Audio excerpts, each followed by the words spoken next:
10 जन्म याद आने से आपका दिमाग फट जाएगा। यादें आएंगी तो लोग बस टूट जाएंगे।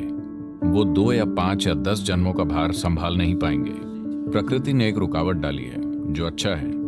अगर कोई पिछले जन्म खोलने में सक्षम है तो ये गैर जिम्मेदाराना काम होगा।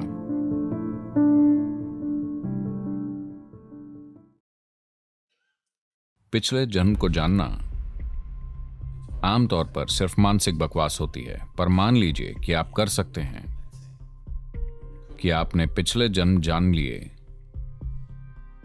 मैं कहूंगा कि अभी अधिकांश लोगों के मन ऐसे हैं कि वो इस जीवन की यादें भी नहीं संभाल पा रहे। सिर्फ एक जीवन की यादों से वो पागल हो रहे हैं, है ना?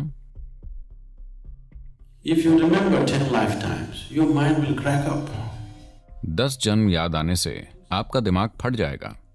क्या आपको नहीं लगता? एक जीवन भर की यादों से लोग दुखी हो गए हैं। पिछले 25-30 वर्षों की यादों से लोग एकदम दुखी हो गए हैं। अगर आपको 10 जन्म याद आ जाएं, तो मैं आपकी स्थिति सोच सकता हूं। तो प्रकृति ने एक रुकावट डाली है जो अच्छा है। ऐसा करने के और भी जिम्मेदार तरीके हैं जहां ये चीजें यादों के रूप में नहीं बल्कि ऊर्जा के रूप में कटती जाती हैं। आप संयमा साधना में आए हैं जी? संयमा मूल रूप से यही है कि अचेतन मन की परतों को चेतना में लाकर उन पर काम किया जा सकता है, पर यादों के स्तर पर नहीं, ऊर्जा के स्तर पर। क्योंकि यादें आएंगी तो लोग बस टूट जाएंगे। वो 2 या 5 या 10 जन्मों का भार संभाल नहीं पाएंगे। Your mind is not capable of handling that. आपका मन इतना भार नहीं संभाल सकता। यह आपको बिल्कुल तोड़कर आपका जीवन पूरी तरह से भ्रमित कर देगा। अगर आपको पिछले जन्म की चीजें याद हैं और सभी लोग जुड़े हैं, मान लीजिए आपके पड़ोस में आपके पड़ोसी का पति, या मान लें कि पड़ोसी का कुत्ता पिछले जन्म में आपका बच्चा था, मैं कल्पना कर सकता हूं। अभी आप में जैसी भावनाएं हैं, आप इसे संभाल नहीं पाएंगे, आप पागल हो जाएंगे। तो यह बिल्कुल गैर जिम्मेदाराना होगा। अगर कोई पिछले जन्म खोलने में सक्षम है तो यह गैर जिम्मेदाराना काम होगा। हम कुछ लोगों के लिए खास उद्देश्यों से बहुत नियंत्रित स्थिति में ऐसा करते हैं,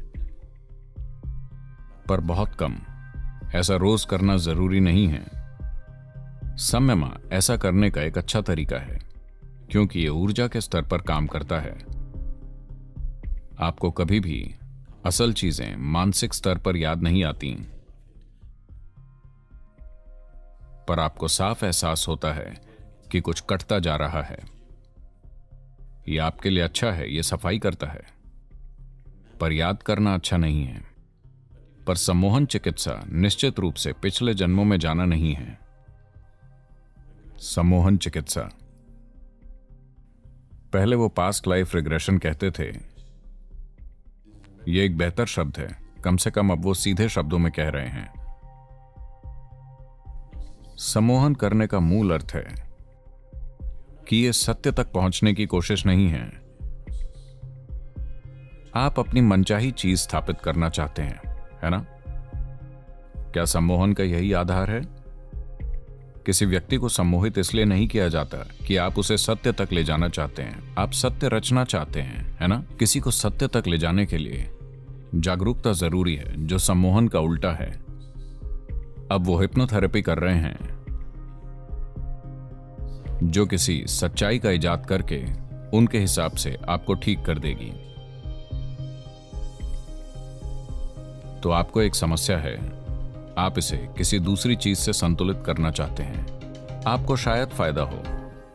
अगर कोई बहुत बीमार है तो कुछ भी ठीक है।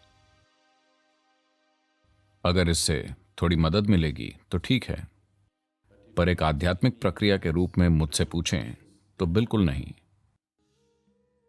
यह सिर्फ एक आकर्षक नाम है। शायद रिग्रेशन कहने से रुचि आती है, जैसे ही आप इसे सम्मोहन कहते हैं। मुझे नहीं लगता कि पिछले जन्म याद आ सकते हैं। आज के अधिकांश रिग्रेशन प्रक्रियाएं विशुद्ध रूप से मानसिक जोड़तोड़ हैं, वो भीतर कुछ भी नहीं छूती हैं।